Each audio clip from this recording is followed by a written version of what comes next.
Su pasión y talento le ayudaron a convertirse en una de las mayores estrellas de películas de acción que el mundo ha conocido.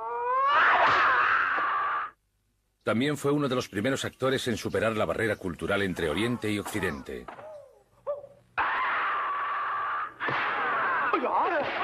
Sin embargo, la vida personal de Bruce Lee resultó ser mucho más dramática e intensa que cualquier filme.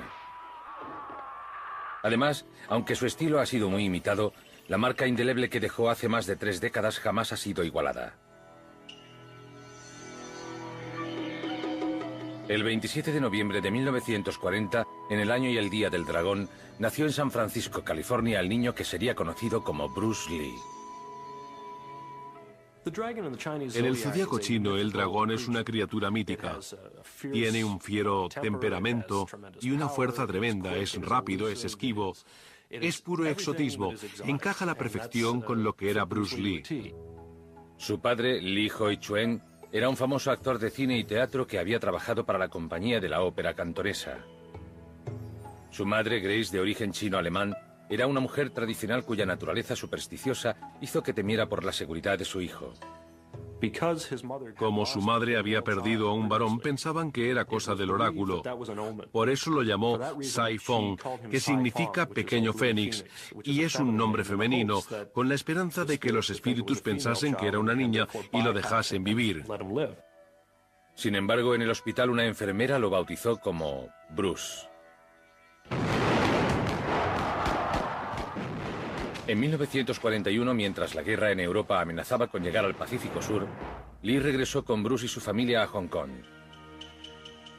Aunque Hong Kong sufría las consecuencias de la Segunda Guerra Mundial y la invasión japonesa, Lee logró encontrar trabajo como actor. El padre de Bruce tenía una prometedora carrera y a menudo se llevaba a su hijo al decorado. A los 6 años, el futuro actor interpretó su primer papel hablado, como podemos ver en estas imágenes de Kid Chun. Here you are, sir. You like that, Shanna? I sure wish I could throw a knife like that.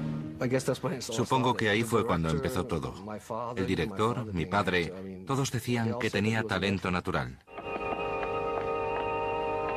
Wait, you can't go out now. There's police all around. Aún en los primeros años, el niño exhibía el encanto, carisma y el lenguaje corporal que marcarían sus futuras apariciones en la gran pantalla. Si te fijas en sus papeles infantiles, ya hacía el gesto de la nariz. Esa mueca que ponía cuando se enfadaba lo acompañó durante sus papeles de adulto. Ese era Bruce de verdad. Es decir, más tarde dijo que era su forma sincera de expresión. A pesar de ser miope y un tanto enclenque, el joven actor creció para convertirse en un adolescente atractivo, seguro e incluso algo arrogante. Además de actuar, Bruce amaba la danza y ganó el primer premio de un concurso de cha-cha-cha en Hong Kong.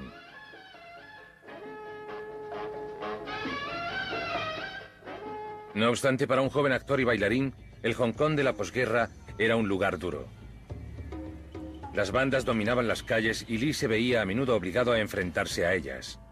Sin embargo, a Bruce le gustaban los retos y no dudaba en encararse a sus adversarios. Recuerdo que cuando Bruce tenía unos 14 años, siempre le gustó luchar. Había un grupo de estudiantes, compañeros de clase, a los que no le caía bien. Un día cuando salió de clase se le tiraron encima y le dieron una paliza. Supongo que entendió la importancia de saber defenderse. En una de tantas peleas, Bruce se enfrentó al hijo de una temida triada. Ante la posibilidad de venganza, los padres lo apuntaron a su primera clase de artes marciales. Bajo la tutela de Jit Man, su maestro y filósofo, Bruce aprendió las artes de la disciplina y el autocontrol. En los primeros años de la adolescencia empezó a practicar Wing Chun Kung Fu, una forma de artes marciales. Su filosofía se centraba en encontrar la fuerza y usarla de manera muy eficaz. Para consternación de sus padres, las peleas callejeras de Bruce no cesaron, y la naturaleza violenta de sus confrontaciones no hacía sino aumentar. En una de sus últimas peleas, mientras se quitaba la chaqueta, el tío con el que se estaba peleando le dio un puñetazo y le puso el ojo morado. Bruce se indignó, corrió tras el tío, le rompió los dientes y el brazo. Llamaron a la policía. El agente de policía vino y nos dijo: «Perdone, señor Lee, su hijo se pelea mucho en el colegio. Si se mete en una más, tendré que meterlo en la cárcel». Para sacarlo de las crueles calles de Hong Kong, los padres de Lee tomaron la difícil decisión de enviar a su hijo de 18 años a vivir con unos amigos a Estados Unidos. Nos despedimos de él. Mi padre era un hombre chapado a la antigua. Jamás abrazaba a nadie. Se dirigió hacia él y lo abrazó. Aquello nos cogió a todos por sorpresa. De vuelta al país que lo vio nacer, Bruce se asentó en Seattle y no tardó en encontrar trabajo en un restaurante chino de un amigo de la familia llamado Ruby Chow. Sin embargo, el joven rebelde estaba destinado a algo más que servir mesas en Chinatown. Entró en la Universidad de Washington y empezó a estudiar filosofía. Combinaba sus estudios con las artes marciales y cultivó su faceta de maestro. Sus amigos y compañeros de clase no tardaron en acudir a él para que les diera clases. Cuando empezó no le cobraba nada a nadie. Jamás lo hubiera hecho. Empezó a sentirse frustrado. Al final le dijimos, Bruce, ¿por qué no abres una escuela? Te pagamos y así puedes establecerte por tu cuenta. En 1963, cuando aún estaba en la universidad, Bruce abrió el Instituto Hun Fan Kung Fu. Al poco tiempo, las intenciones del instructor empezaron a centrarse en una estudiante muy especial, una antigua animadora llamada Linda Emery. Un día estábamos en el campus de la Universidad de Washington y dijo, vale, Linda, ahora tú. Y me enseñó cómo hacerlo. Lo tiré al césped y empezamos a reírnos. Me dijo, vamos a cenar a la aguja espacial. Le pregunté, ¿todos? Y me dijo, no, solo tú y yo. Y fue maravilloso. Fue nuestra primera cita el 25 de octubre de 1963. La relación se fue consolidando. Sin embargo, la madre de Linda no estaba muy contenta con la elección de su hija. En los años 60 las parejas interraciales no estaban muy bien vistas, y la señora Emery dudaba de que el joven estudiante de filosofía pudiera ofrecerle una vida estable a su hija. Decidido a demostrarle lo equivocada que estaba, Bruce trabajó aún más para abrir su propia cadena de escuelas de artes marciales. El 17 de agosto de 1964, Bruce y su antigua alumna Linda se casaron. Es una de esas veces en la vida en la que sabes que estás haciendo lo correcto. Era una gran persona, un hombre íntegro, cariñoso y apasionado. Todo iba a salir bien. La pareja se trasladó a Oakland, California, donde Bruce había abierto una segunda escuela de Kung Fu. Allí siguió dando clases a todo el que quisiera aprender. No ponía barreras al color ni a nada de eso. Decía, si tu corazón es puro, te daré clases. Fue uno de los primeros en enseñar los verdaderos secretos de las artes marciales a estadounidenses y no orientales. Muchos asiáticos pensaban que era una práctica corrupta que no estaba bien. A los pocos meses de abrir su nueva escuela, Lee se enfrentó a un grupo de maestros de artes marciales hostiles. Le dieron un ultimátum. Le dijeron que si no dejaba de dar clase a los caucásicos se iba a tener que enfrentar a su superior. Le dijeron lo peor que le podían haber dicho, porque a Bruce le encantaban los retos y no iba a dejar lo que tenía que hacer. Esa noche la pelea duró 3 minutos. Bruce lo redujo, lo tiró al suelo y obligó al hombre a decir en chino, me rindo, me rindo. Sin embargo, ganar la pelea no era suficiente. Bruce tenía la sensación de que debía de haberlo ganado en segundos, no en minutos, y empezó a trabajar en una nueva técnica que revolucionaría las artes marciales. Primero Lee se centró en analizar el arte del combate. Descubrió verdades muy profundas, como que cambia constantemente. La lucha no es dimensional, sino multidimensional. Be formless, shapeless, like water. Now you put water into a cup. It becomes the cup. You put water into a bottle, it becomes the bottle. You put it in a teapot, it becomes the teapot. Now water can flow or it can crash. Be water, my friend. Lee esperaba que las artes marciales superasen el racismo y uniera las culturas oriental y occidental. Cuando lo invitaron a participar en el campeonato de karate de Ed Parker en Long Beach, California, sorprendió al público con el golpe de puño de 1 pulgada. Cerraba el puño y daba un golpe a menos de 3 centímetros de distancia. Durante ese mínimo espacio de tiempo, centraba todo el peso de su cuerpo en el punto de impacto. Dijo, voy a enseñarte una cosa. Se giró hacia Tom, mi profesor, que era cinturón negro de Parker, y le dio un saco. Recorrió la distancia equivalente a una piscina y aterrizó en un parterre.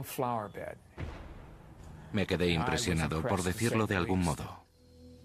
A pesar de su creciente reputación en el campo de las artes marciales, Bruce Lee estaba frustrado. Seguía luchando porque las cosas salieran bien. Las escuelas no daban mucho dinero y el futuro se presentaba incierto. Lo que ignoraba es que la fama lo esperaba a la vuelta de la esquina. El 1 de febrero de 1965, Bruce y Linda celebraron el nacimiento de su primer hijo, Brandon Bruce Lee. La mayor alegría de Bruce eran sus hijos. Quería tener un niño porque en la cultura china es muy importante tener un heredero varón. Quería muchísimo a su hijo. Presumía de que era el único chino rubio y de ojos azules del mundo. Una semana después del nacimiento de Brandon, Bruce recibió la triste noticia de que su padre, Lee Hor-chuen, había muerto en Hong Kong.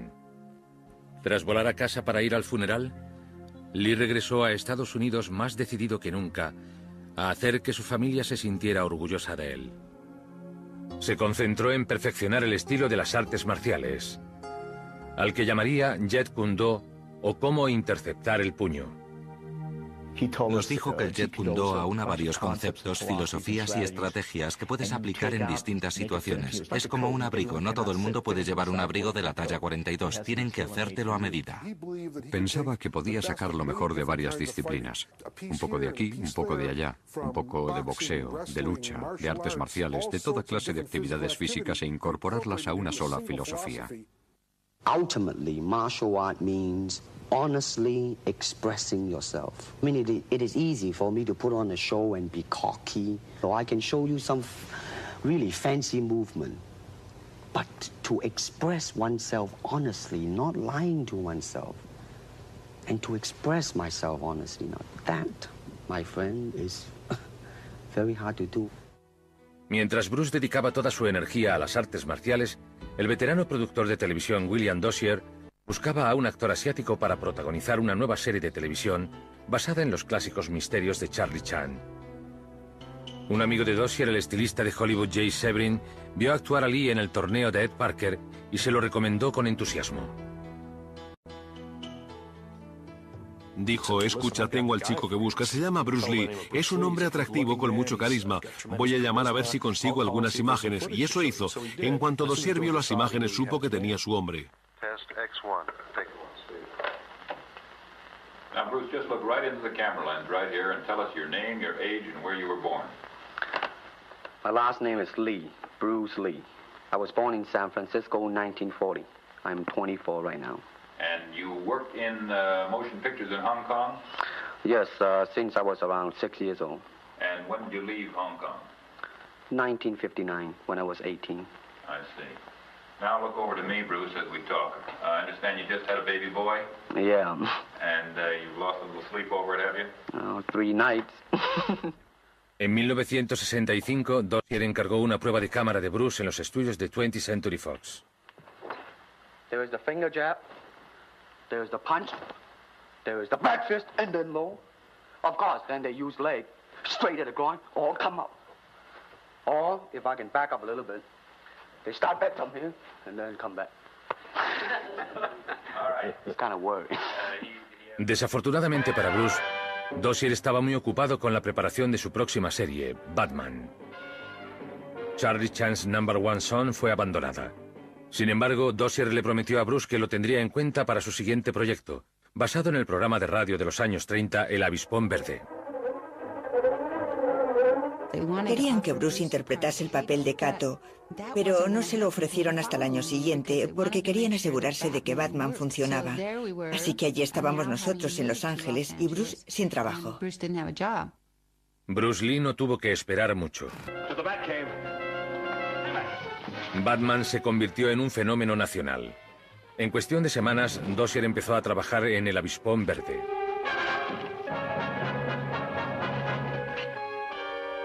No need for panic, Mr. Smith. After all, we're both on the same side of the law.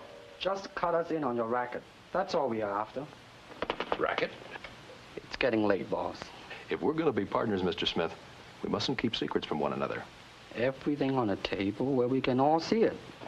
Admirados por la presencia en cámara de Lee y por su interpretación, los ejecutivos de la ABC aceptaron la propuesta de Lee para el papel de Kato, el chofer que luchaba contra el crimen. And now, to protect the rights and lives of decent citizens, rides the Green Hornet. Con el estreno de la serie el 9 de septiembre de 1966, Bruce Lee dio el gran salto a la televisión y a la fama. Pasó de ser instructor de artes marciales a alguien que todo el mundo veía por televisión en Estados Unidos. Nadie había visto algo semejante. Al poco tiempo, Bruce recibía tantas cartas de los fans como cualquier otra estrella.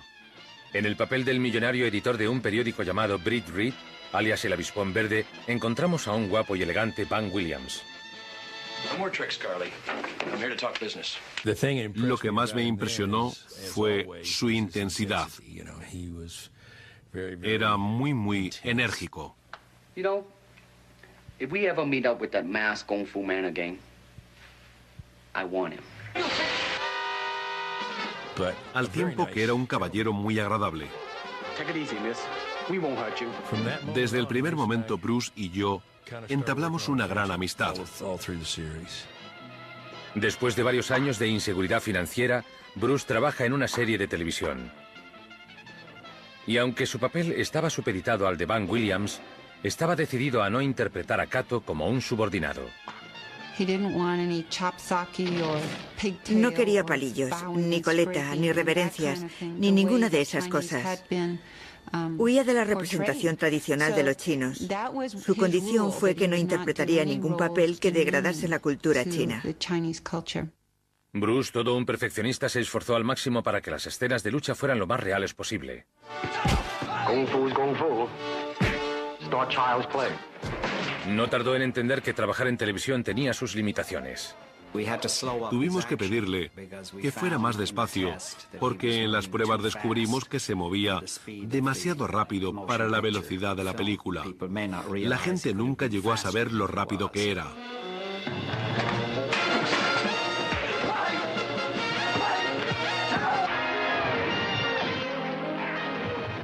Sin ser tan afectado ni colorista como sus homólogos con capa,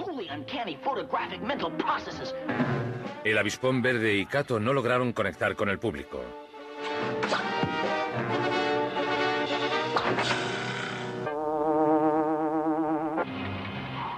En un esfuerzo desesperado por salvar la serie, Dosser y la ABC idearon un enfrentamiento entre Batman y Robin y el Avispón Verde y Kato.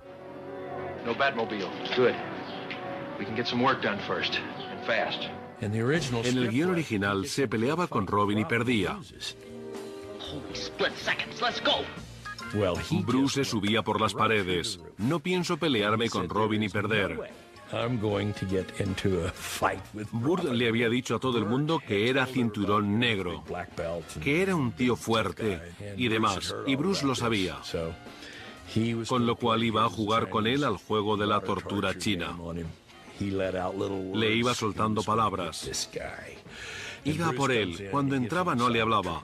Iba murmurando por ahí. Burr pensaba que iba a perder la paciencia y a cargárselo. Adam dijo que Burr Bard estaba muerto de miedo. Le asustaba que Bruce le diera una paliza. Al final, los productores terminaron la batalla con un empate para contentar a los fans de ambas series. None too smart for a smart crime fighter. Are we just letting them go, Batman? Sin embargo, nada cambió. Retiraron el Avispón Verde cuando terminó la primera temporada. Sin duda fue un duro golpe para Bruce Lee. Pensaba que la serie tendría más éxito. Esperaba que fuera su trampolín, pero no fue así. Tras la cancelación de El Avispón Verde, el futuro volvía a presentarse incierto. A pesar de contar con una nueva legión de fans leales y los contactos que había hecho en la industria del entretenimiento, Bruce Lee se enfrentaba de nuevo a momentos de incertidumbre.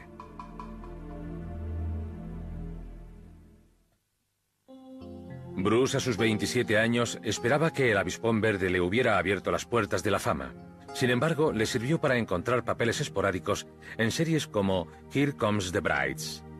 I did not meet the ship because I refused to marry a woman I've never seen. Lin Sun, decision not yours. The society arranges all marriages. I am no longer a part of the society. I resign. Perhaps you wish to speak to Chi Pei. You could explain your reasonings to him. I will explain nothing to Chi Pei. Now I am no longer a member of the society. Is that understood? Ante la imposibilidad de encontrar trabajo como actor, se ofreció como coordinador de lucha de películas como La Mansión de los Siete Placeres, protagonizada por Dean Martin. En aquella época era muy difícil entrar en Hollywood. Había una barrera racial que evitaba que se integrase en la sociedad hollywoodiense. Frustrado y con la responsabilidad de una familia, Bruce recurrió a su amigo, el productor de El Avispón Verde, Charles Fitzsimmons, en busca de consejo. Y le dije, bueno, espera un momento, Bruce. Tengo una idea. ¿Qué te parece si le das clases a la gente en su casa y así no tienes que tener un estudio? Le expliqué que todos los hombres de la industria del cine de mediana edad serían potenciales clientes. Bruce se convirtió en el entrenador de artes marciales de moda en Hollywood, y entre sus alumnos se encontraban James Coburn, Steve McQueen y la leyenda del baloncesto Kareem Abdul-Jabbar. No era como los demás instructores de artes marciales, que tienden a ser serios y severos. Era muy normal, muy estadounidense. Durante los entrenamientos buscaba aprovechar el tiempo al máximo. Tenías que haber hecho los deberes y estar listo para entrenar. Sin embargo, de entre todos sus alumnos, su preferido era su hijo Brandon. Brandon era un niño muy activo y no podía parar quieto. En cuanto aprendió a caminar, Bruce le enseñó a dar patadas, puñetazos y esas cosas. Brandon tenía mucha energía, igual que su padre.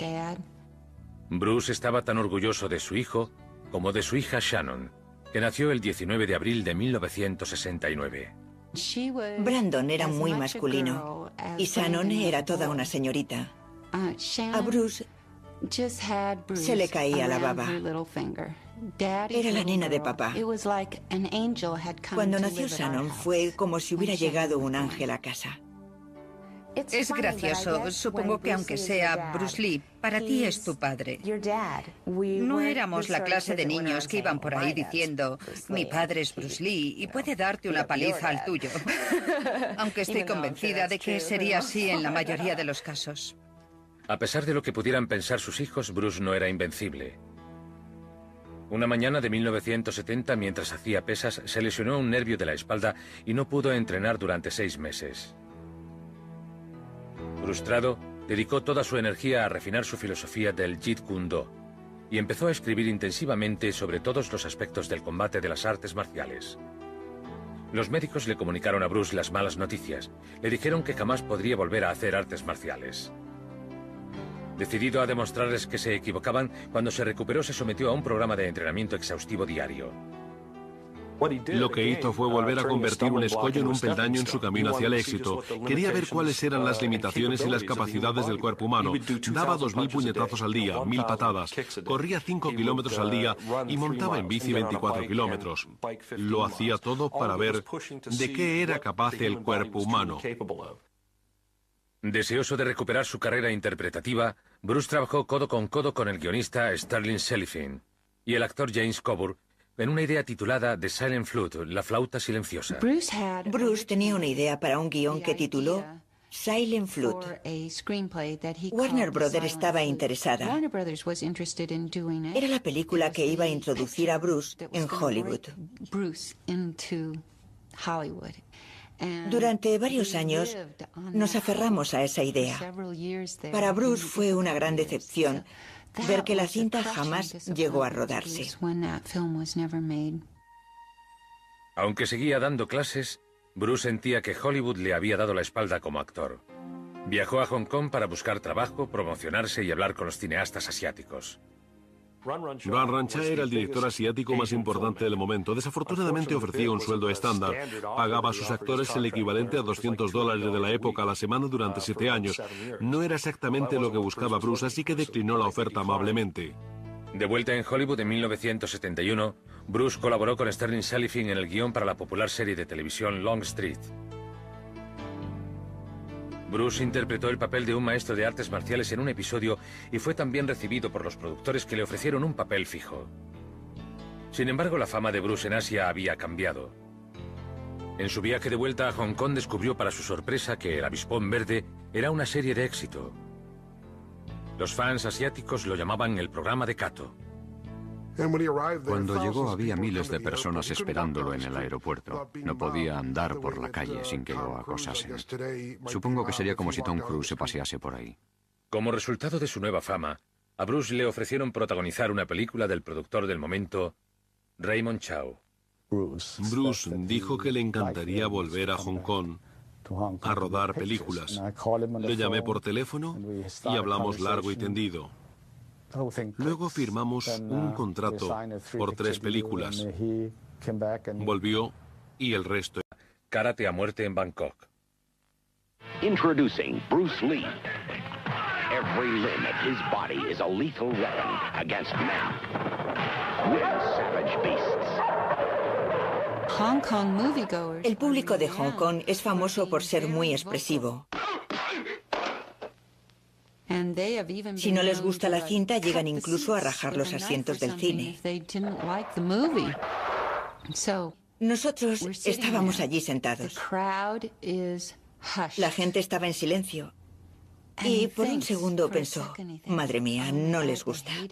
El público estaba atónito. Cuando terminó el film,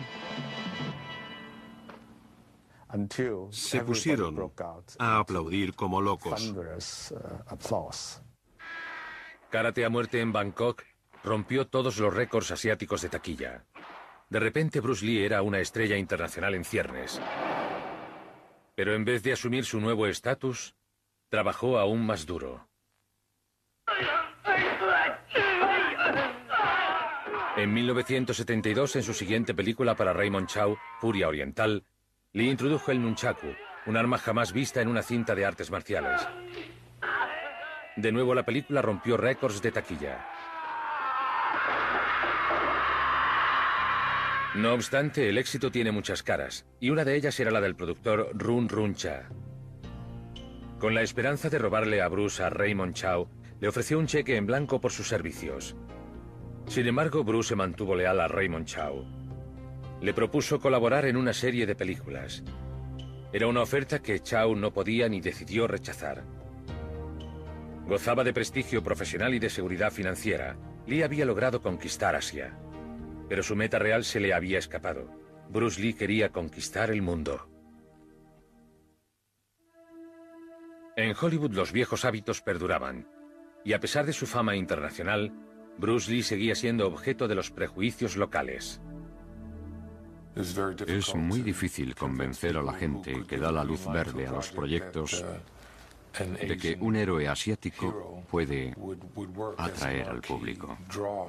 They think that business-wise it's a risk. And I don't blame them. In the same way, it's like in Hong Kong, if a foreigner come and became a star, if I were the man with the money, I probably would have my own worry of whether or not the acceptance would be there. But that's all right, because if you honestly express yourself, it doesn't matter. Bruce Lee, antes de irse a Hong Kong, estaba trabajando con Warner Bros. Y Fred Weintraub en el desarrollo de una idea para una serie de televisión inspirada en el viejo oeste. Se iba a titular The Warrior, el guerrero. Más tarde le cambiaron el título por Kung Fu. Al parecer jamás lo consideraron para el protagonista porque según ellos era demasiado chino. Al final le dieron el papel a un actor caucásico, David Carradine, al que maquillaban para que pareciera medio chino. Enfadado por lo que él consideraba el racismo de Hollywood, Bruce dedicó su atención y energía a su asociación con Raymond Chow. Bruce se mostró muy interesado en todos los aspectos del rodaje en El Avispón Verde y ahora supervisaba todos los aspectos de una nueva película, El Furor del Dragón. It's Lee, unleashed.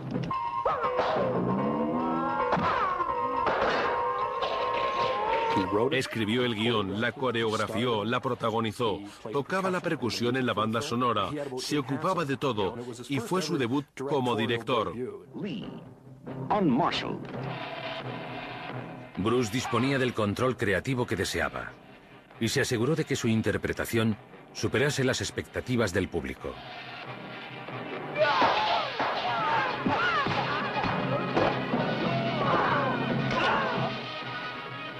Una de las escenas más espectaculares de la película es esta escena de lucha entre Lee y su antiguo alumno Chuck Norris. Al principio de la escena, el personaje de Bruce Lee va perdiendo porque trabajaba de una forma muy rígida. El personaje de Chuck Norris también es rígido, aunque es más fuerte y grande.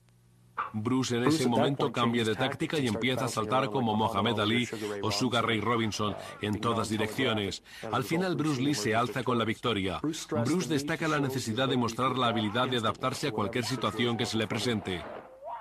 El Furor del Dragón batió todos los récords de taquilla. A las semanas de su estreno, Bruce Lee estaba ocupado preparando las escenas de lucha de su siguiente película, Juego con la Muerte. En la cinta participaría su amigo y antiguo alumno Karim Abdul-Jabbar.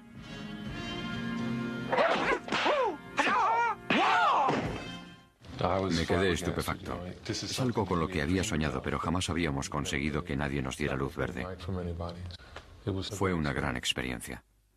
Sin embargo, antes de que terminase el rodaje de Juego con la Muerte, Bruce recibió la llamada de Hollywood que llevaba toda la vida esperando.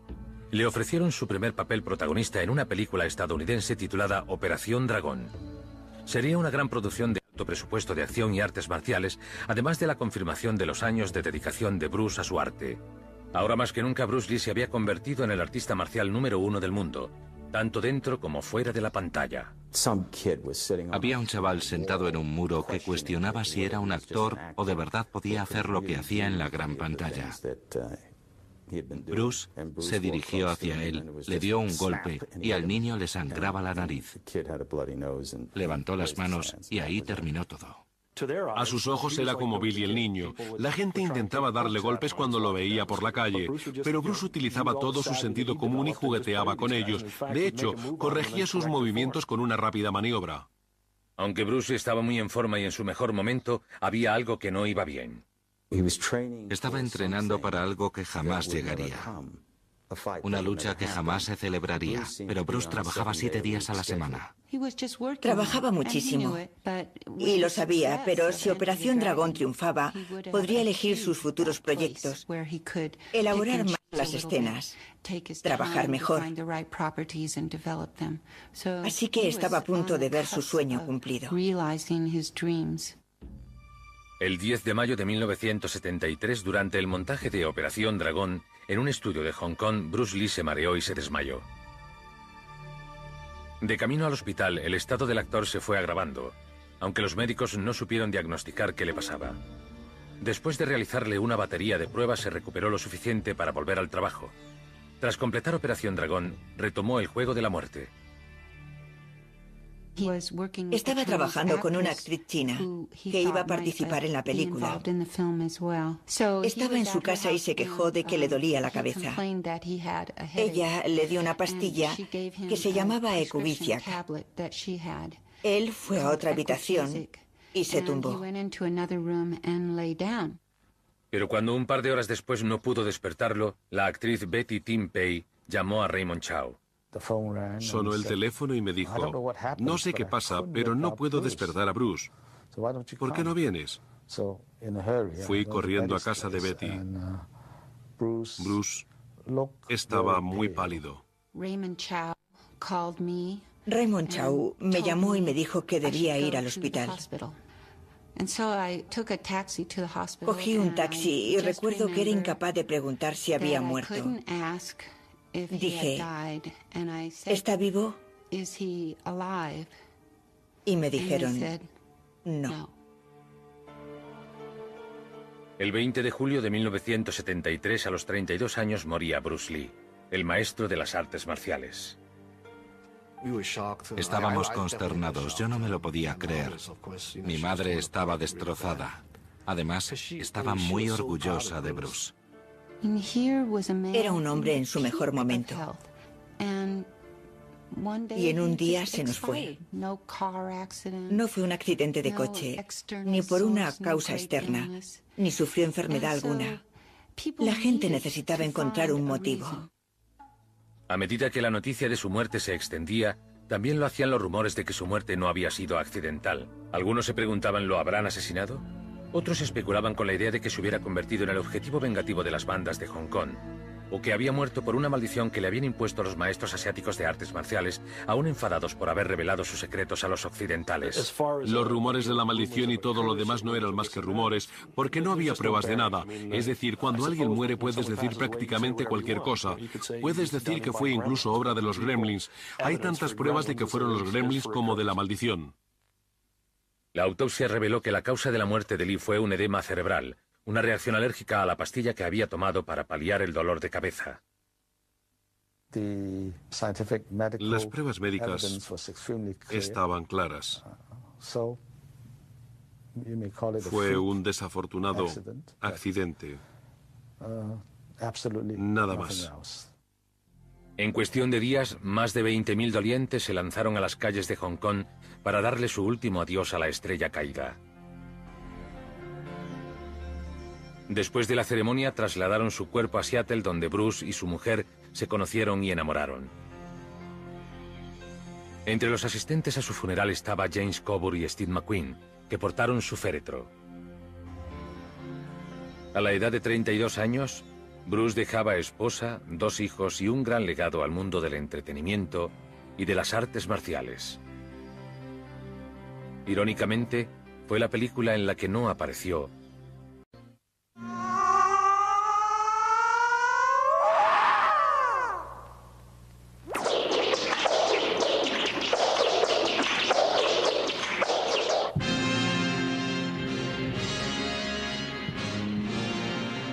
En un esfuerzo desesperado por salvar la última película de Bruce Lee, los productores contrataron a un actor que se le parecía y recurrieron a trucos de cámara que a veces resultaban ridículos.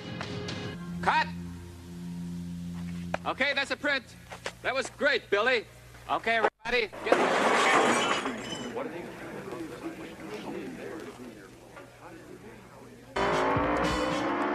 Sin embargo, ni siquiera los trucos evitaron que Juego con la Muerte fuera un gran éxito financiero.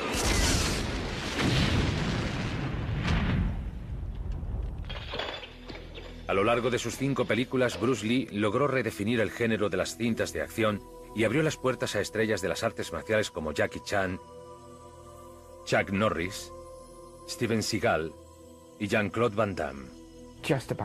Prácticamente todo el mundo que hace películas de acción practica karate, kickboxing o cualquier otra disciplina. Pero de todos los actores que se atrevieron a seguir las huellas de la desaparecida estrella, el único que parecía que podía lograrlo era el hijo de Bruce, Brandon. A weird question to me when people ask me about, following in my father's footsteps. Because if by that you mean doing really excellent films and doing the kind of work that my father did, doing that quality of work, that level of work, absolutely, absolutely that's what I want to do. But if you mean trying to imitate him in some way, trying to be a poor man's Bruce Lee, not at all.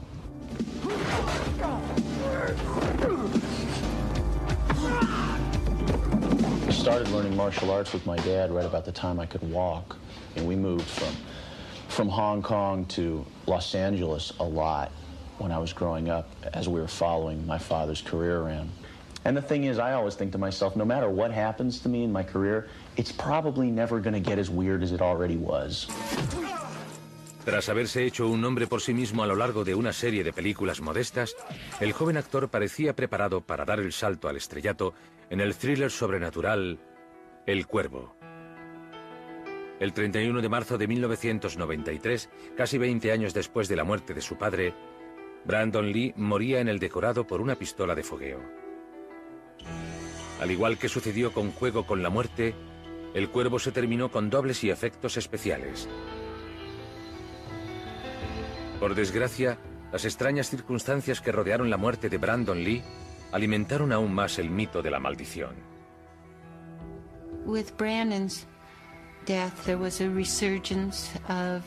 Con la muerte de Brandon, resurgieron los rumores de la muerte de Bruce. Hicieron una especie de refrito público. Intentaban relacionar las muertes de Bruce y Brandon. Lo que no era más que un gran despropósito y una gran tragedia. Es absurdo atribuirlo a maldiciones, falsedades y rumores. La muerte de Brandon fue el resultado de la cadena de acontecimientos más desafortunados y extraños que se podían haber producido. En cierto modo, me alegro de que Bruce no esté aquí para ver lo que le pasó a Brandon, porque lo hubiera destrozado, como a todos nosotros.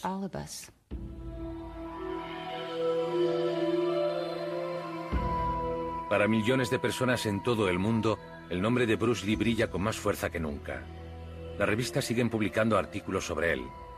Tiene muchísimos clubes de fans y su filosofía de las artes marciales sigue atrayendo a muchísimos devotos seguidores. Desde mi punto de vista, lo más sorprendente es que Bruce Lee a sus 32 años fue increíblemente prolífico. Creó un nuevo género cinematográfico, una filosofía de autoayuda que es brillante, un nuevo arte marcial que la gente practica desde que murió. Lo más importante no es cómo murió Bruce Lee o que haya muerto, lo importante es que vivió. Para mí sigue vivo. Su espíritu vive en mí. Seguimos practicando su arte. Probablemente sea uno de los mejores amigos que se puede tener. Era leal. Una vez me dijo que si alguien venía a por mí, él me defendería. Eso es un amigo. La integridad con la que vivió Bruce, lo que creía que estaba bien, es un claro ejemplo de lo que hizo. Recuerdo que me dijo, vale, si desaparezco por cualquier motivo, no te dejes llevar por toda esa gente. Van a organizarme desfiles, y si me hacen eso, es que algo va mal. Era alguien a quien admirar y algo a lo que aspirar. Tenía una gran pasión por la vida. Yo me esfuerzo por tener esa misma pasión. Si pudiera retroceder en el tiempo y volver a hacer lo mismo, le haría muchas preguntas y habría aprendido mucho más. Sin duda fue un regalo para todos. Un camino que seguir. Unos pasos que seguir para encontrar nuestra dirección y nuestro camino. Esa era su lección. Be formless, shapeless, like water. Be water, my friend.